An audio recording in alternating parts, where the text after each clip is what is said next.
Hello Yannick. Hello.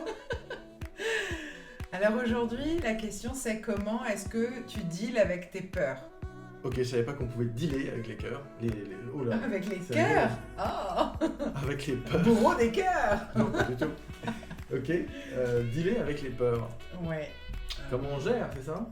Comment on gère ses peurs, comment on les vit, comment est-ce qu'on y réagit, quels sont les automatismes, les mécanismes de fonctionnement que l'on a, parce qu'on a tous des mécanismes de fonctionnement différents face à la peur. Ok.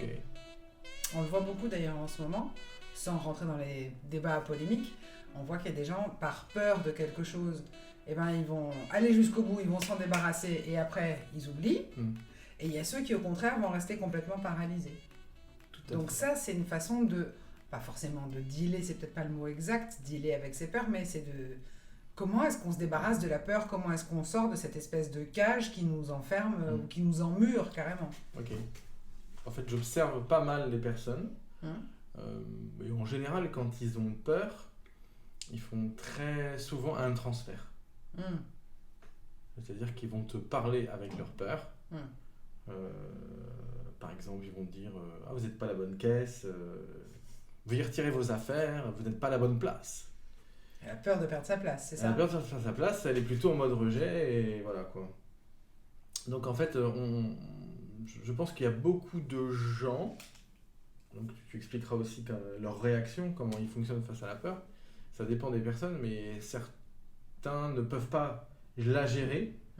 Donc, quelque part, ils la transfèrent, ils la projettent sur les personnes qui les entourent quand il y a une réaction qui réveille justement cette peur. C'est vrai. C'est vrai. Mais tu voulais que j'explique quoi? Parce que En fait, les différentes stratégies de peur, par exemple, c'est moche, mais au Bataclan, il y a eu plusieurs stratégies de peur par rapport aux coups de mitraillette. Oui. Donc, indéniablement. Il y a des gens, comme tu disais... Oui. Non, mais faites comme si je n'étais pas là. Je vous rapproche le micro. Donc du coup, j'en parle ou t'en parles? Oui, absolument, non, je t'en prie, vas-y. En fait, il y a soit je fais le mort, je bouge pas. On peut être frustré par rapport à une peur. Une très grande peur, je parle. Ah oui. La fuite, je prends mes jambes à mon cou. Ok. Et puis, il y a faire face. Faire face à ceux qui tirent. C'est toujours facile. Non, puis c'est les moins nombreux en général. Ouais. Et voilà, je pense qu'il y a plein de stratégies. En fait, il peut y avoir aussi des rires qui sont plutôt nerveux. Oui, c'est vrai, quand on a peur de quelque chose, on peut se mettre à rigoler nerveusement. Exact. Oh, je le fais bien. Ok, moi je le fais pas bien. Voilà, donc il y a plein de stratégies par rapport à la peur. Ouais. Enfin, stratégie, c'est... Voilà. Des réactions, quoi, je veux dire. Dans le titre, en fait, quand on l'avait programmé, même si c'est un peu loin maintenant dans nos mémoires... Oui, ça fait un peu loin. On avait choisi le mot « deal » justement, parce que c'est pas vraiment... Qu'est-ce qu'on en fait? Ouais, voilà, c'est... je vais réagir comment? Ou est-ce que je vais réagir ou pas du tout? Parce qu'effectivement, celui qui se cache parmi les défunts...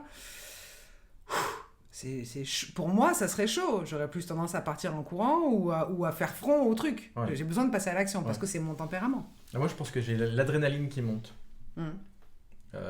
Et ça te paralyse? Par exemple, en moto, c'est vrai que j'ai eu des coups de chaud.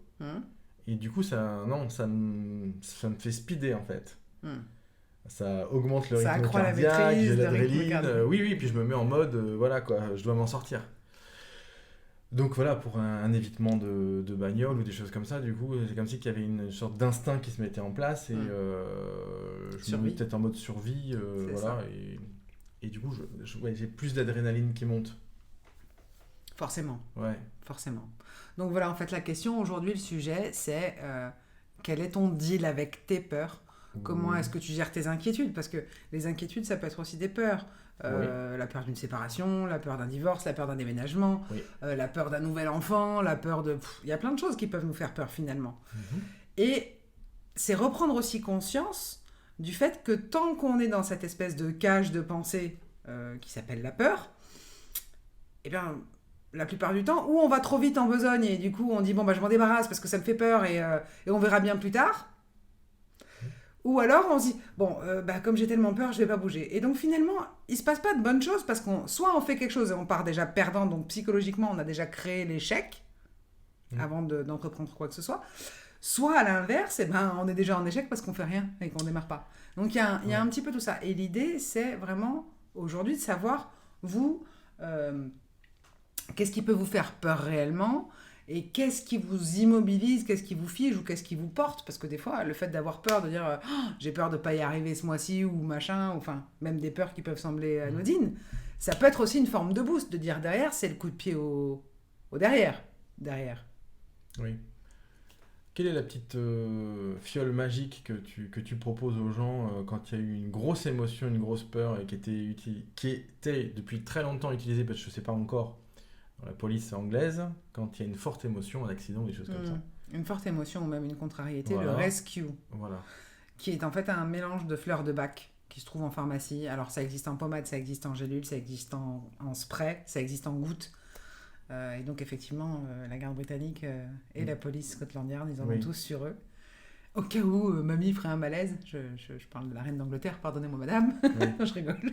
C'est pour n'importe qui en fait. C'est dans leur culture. Et ça marche pour beaucoup de choses. C'est vrai que c'est très très bon pour les petites vagues à l'âme, là, les coups de speed, les coups d'angoisse, les coups de machin, pchit sous la langue.